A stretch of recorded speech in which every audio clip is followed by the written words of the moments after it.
e cila vjen dhe qartë për veten e vet, por një shoqëri e cila përcakton qartë se kush janë problemet dhe kush duhet të jenë zgjidhjet. Dhe besoj që këtu ka intelektual të mençur dhe të mirë, të cilët mund të përcaktojnë një qëndrim qytetar që i kërkohet Brukselit dhe Washingtonit apo qendrat vendimit në Bashkimin Evropian se kush duhet të jetë zgjidhja e këtij vendi, qoftë për qeverisjen teknike, por qoftë edhe për probleme të tjera. Prandaj unë duhet ta mbyll me këtë dhe besoj që ky takim i parë ka një vlerë, ndoshta shprehem atë që kishim brenda nesh, por në radhën tjetër le të jemi çik më racional. Të vim tek ideja se kush duhet të jenë hapat praktik që ne duhet ndjekim, do të thënë duke vendosur jo thjesht politikën plan parë. Unë mendoj që duhet jetë shoqëria në plan parë dhe politika të mbështes, do të thënë çdo lëvizje shoqërisë në një koordinim të përbashkët siç është ky sot. Faleminderit, zoti Berisha. Duke ju falëndëruar shumë përzemërsisht për ndërhyrjet tuaja, mendimet që shpreht, propozimet, sugjerimet e dobishme, shprebinen me thellë se konsolidimi i këtij forumi si zgjidhje për Shqipërinë, si forum që do punoj për zgjidhje për Shqipërinë, është një rëndësie të jashtëzakonshme për vendin.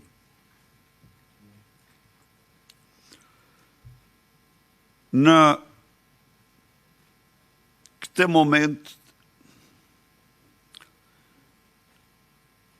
për çdo njeri, çdo drejtues politik, çdo përfaqësues shoqërisë civile dhe të botës akademike, një rëndësi përcaktuese ka njohja e realitetit. Shqipëria është një diktaturë, narkodiktaturë. Jashtë njohjes këtij realiteti, veprimet nuk mund të jenë kurrë eficiente. Njohja e kësaj është e domosdoshme dhe mbi këtë bazë përcaktimi i veprimeve tona, qëndrimeve tona, strategjisë tonë.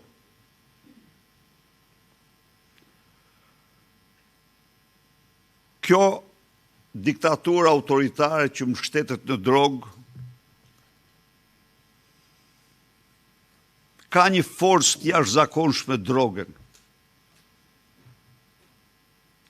Imagjinoni pak se i cili prej jush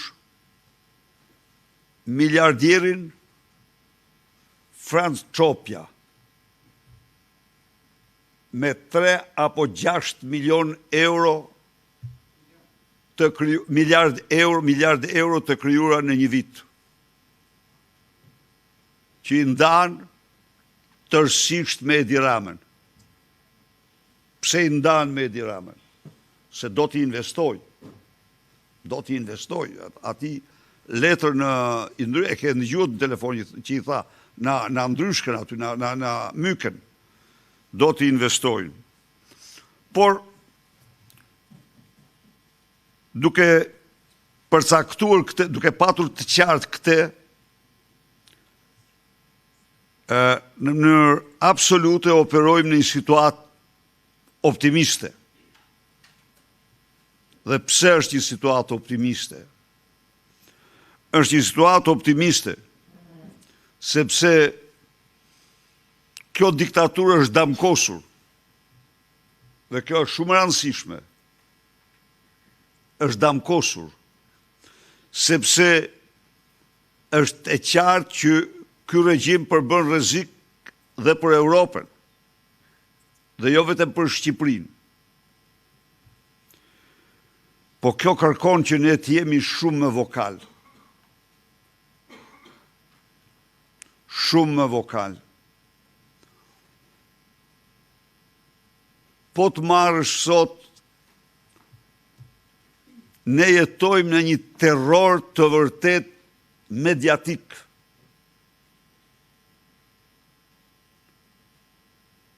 Terrori mediatik qëndron në mashtrimin dhe manipulimin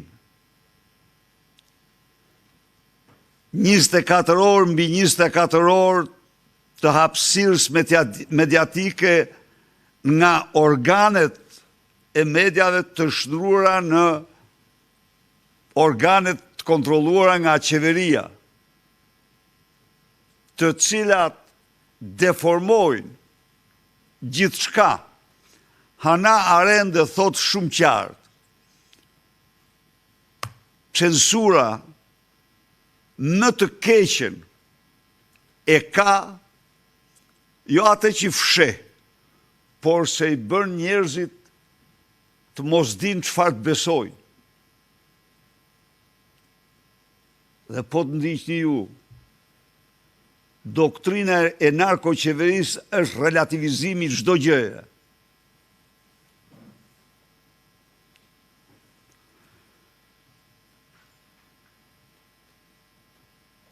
Duhet punojmë shumë.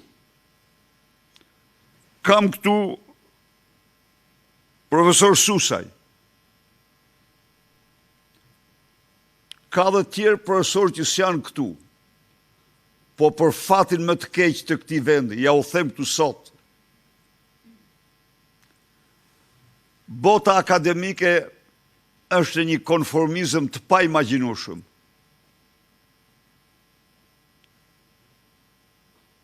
Në një konformizëm i cili më rikujton konformizmin e vitit fillimit vitit 90 në diktaturë komuniste.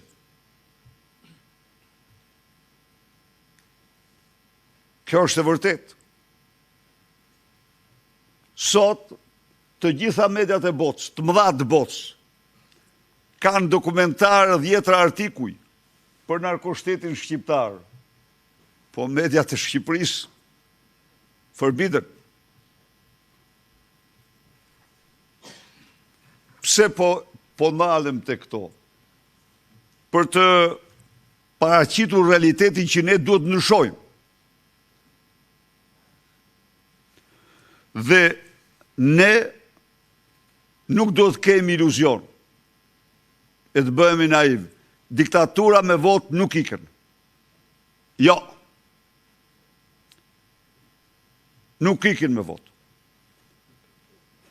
Ndaj dhe kërkesa jonë për qeveri teknike është kërkesë për të bërë gjithçka për zgjidhje paqësore. Për një zgjidhje paqësore.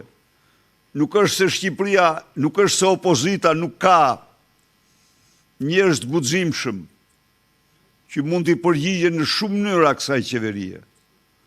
Por jo, ne mbetemi forcë demokratike dhe u besojmë parimeve demokratike.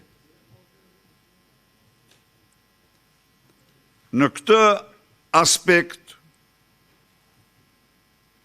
protesta dhe vetëm protesta, pa protest, të harrojmë se mund të realizojmë pa larguar këtë qeveri. 83 mandatet e krimit të saj do t'jenë thika krimi ndaj lirive të çdo shqiptari. Asnjë iluzion nuk duhet kemi, Edi Rama nuk pranon.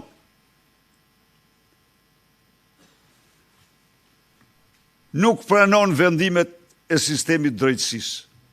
Jo. Por ato përsëri janë jashtëzakonisht rëndësishme në sensin që dëshmojnë vërtetësinë e atyre që ka ngritur opozita dhe shoqëria civile në këtë vend. Po do t'jemi ne që duhet t'i imponojmë atij. Dhe imponojmë, ne jemi këtu, ne prap do mlidhemi, prap do diskutojmë. Imponojmë atëherë kur mira qytetarë të bindën për të mos lëshuar sheshin. A do jetë gjenerata Z, apo do jetë gjenerata që përmbysin diktaturën e para, apo dy as bashku, por ne këtë diktaturë do ta përmbysim. Shtrut këtu me të drejtë për kodin, absolutisht e kam theksoj, Partia Demokratike është e hapur plotësisht për kodin zgjedhor më konsensual të mundshëm, pa asnjë lloj rezerve. Por, kur ti je antar komisioni, ke antar komisioni, se e parti parlamentare, ke antar komisioni, dhe nuk e sjell antarin e komisionit, dhe rrin dhe deklaron se pse merr pjesë Partia Demokratike në komision, pastaj kështu nuk arrihet ujdia. Pra e themi këtu për të secilin për jush. Partia Demokratike është e gatshme plotësisht për kompromisin e plot me çdo forcë politike opozitare. Vetëm se iluzion të mos kemi. Asnjë reformë me Edi Ramën kryeministër nuk mund të bëhet. Jo. Edi Rama nuk pranon kur të lëshoj qoftë dhe minimumin e minimumit nga pushteti i tij. Nuk duhet të jemi naiv. Nuk po hyj të bëj analizë dhe ti tani. Edi Ramës duhet të imponohemi ne. Dhe do imponohemi ne.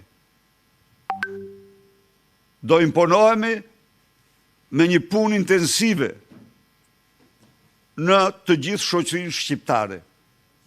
Do imponohemi me një front të gjerë, sa më të gjerë opozitar, absolutisht do të jemi të hapur për çdo forcë politike që e ndjen veten opozitare.